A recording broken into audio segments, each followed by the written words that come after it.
Jai Hind, dear students. Today we are discussing about units. It is a measure of unit in which the products are sold. So, unit of scale applies will be in kilograms.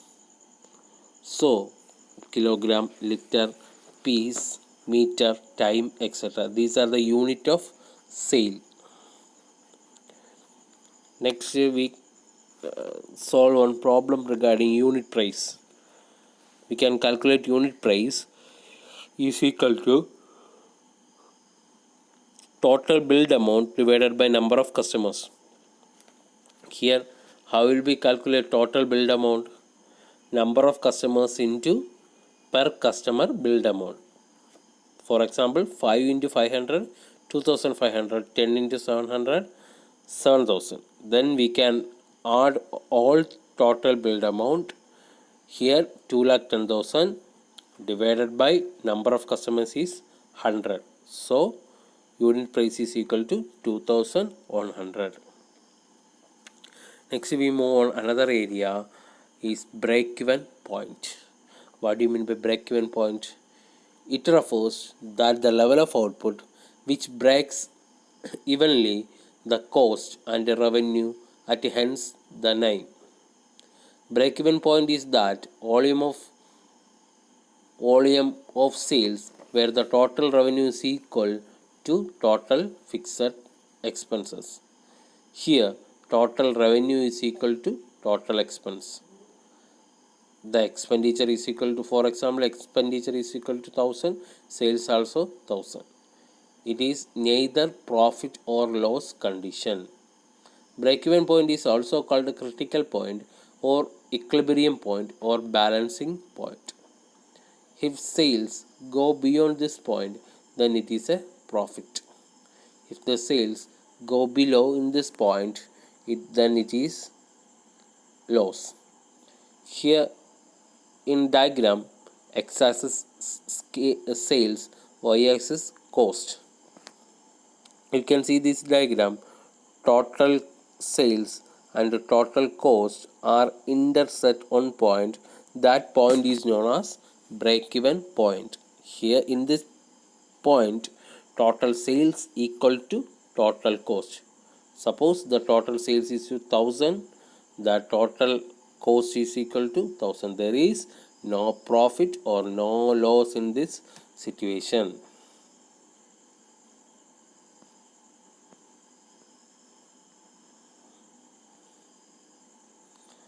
Then another example of break-even analysis, the break-even point and variable cost, fixed cost calculation. Here total revenue is equal to total expense or quantity into unit price is equal to quantity into unit cost plus fixed expense. Quantity into unit price minus unit cost is equal to fixed expense. How will we calculate fixed expense? Quantity into unit price minus unit cost. Another formula of calculation of fixed expense is that quantity into gross margin per unit.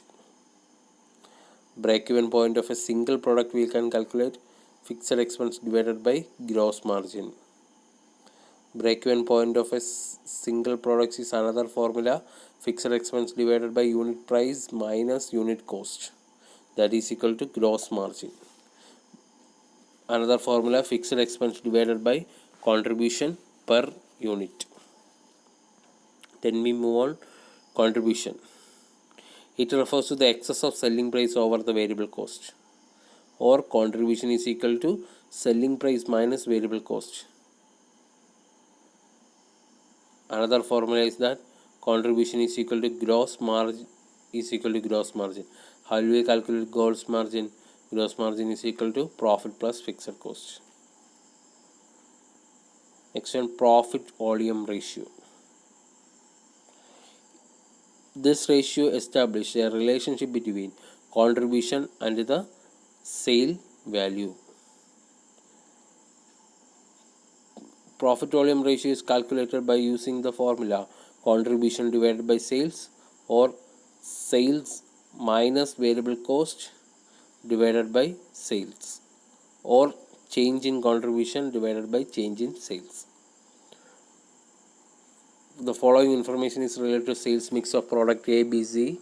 Product A, selling price per unit, variable cost per unit, sales mix percentage, total fixed cost.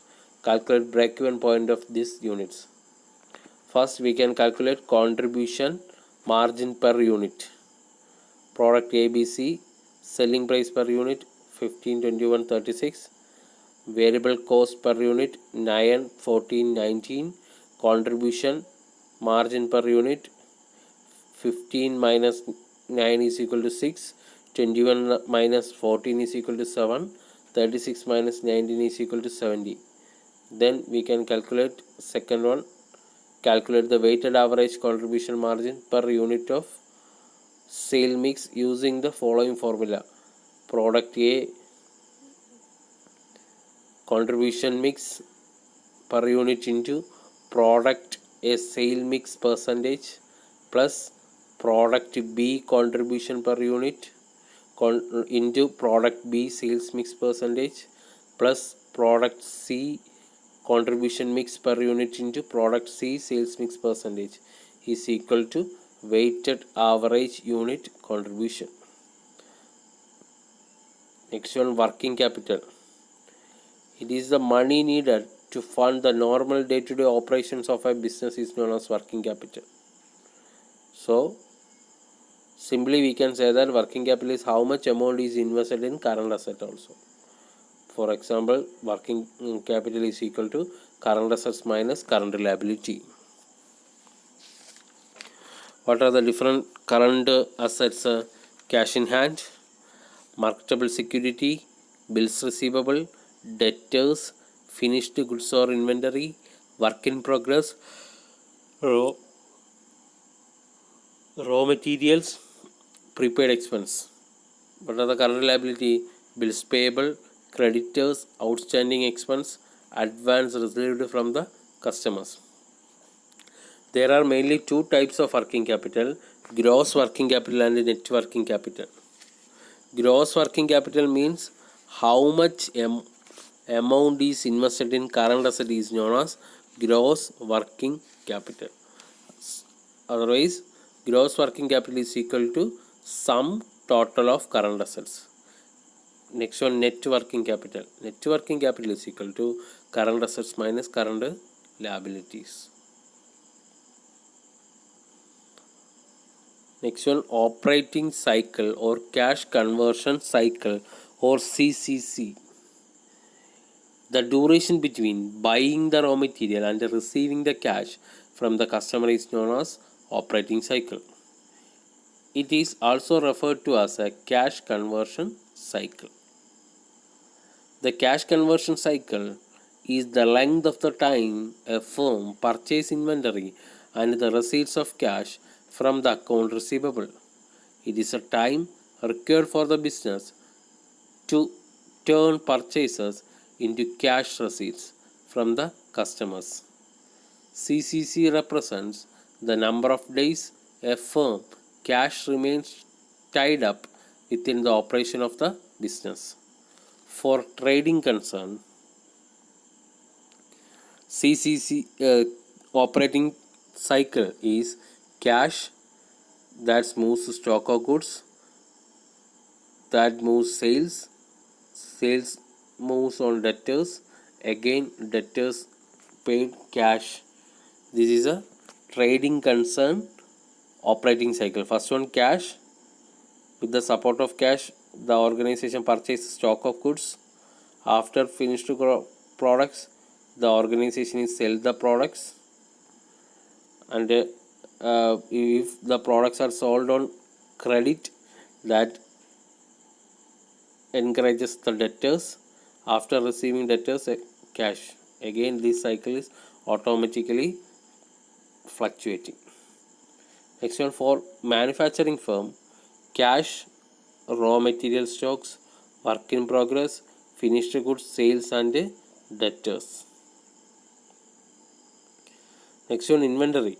What do you mean by inventory? The raw material or finished goods, consumable, spare parts, finished goods, etc. Inventory are required directly or indirectly to make the sale of the products and also represent different stages in the process of getting the final product.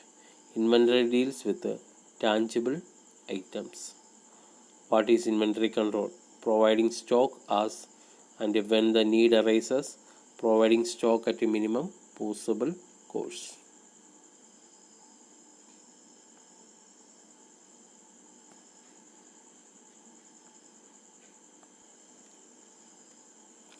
Section 2 terms regarding inventory control. First one, stock keeping unit. Each and every item in the inventory is to be identified with a unique code which significance certain aspects of them. It can be color, size, weight, or any other characteristics that is of importance in its use. The SKU code can be a combination of alpha and numeric. Second one, multi code. While we refer the inventory in a monetary value in accounting statement, behind it are myriad numbers of SKUs that can be classified as raw material, packaging material, spare parts, semi-finished goods, finished goods, consumables, etc.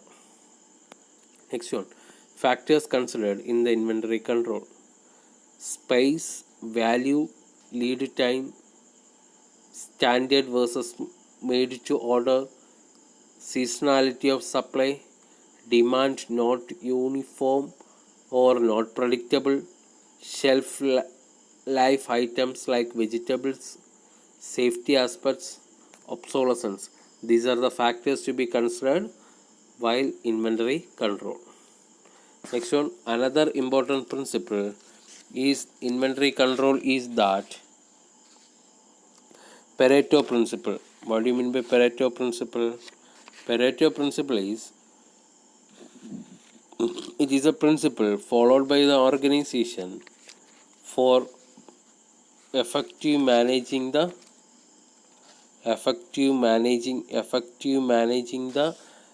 inventory.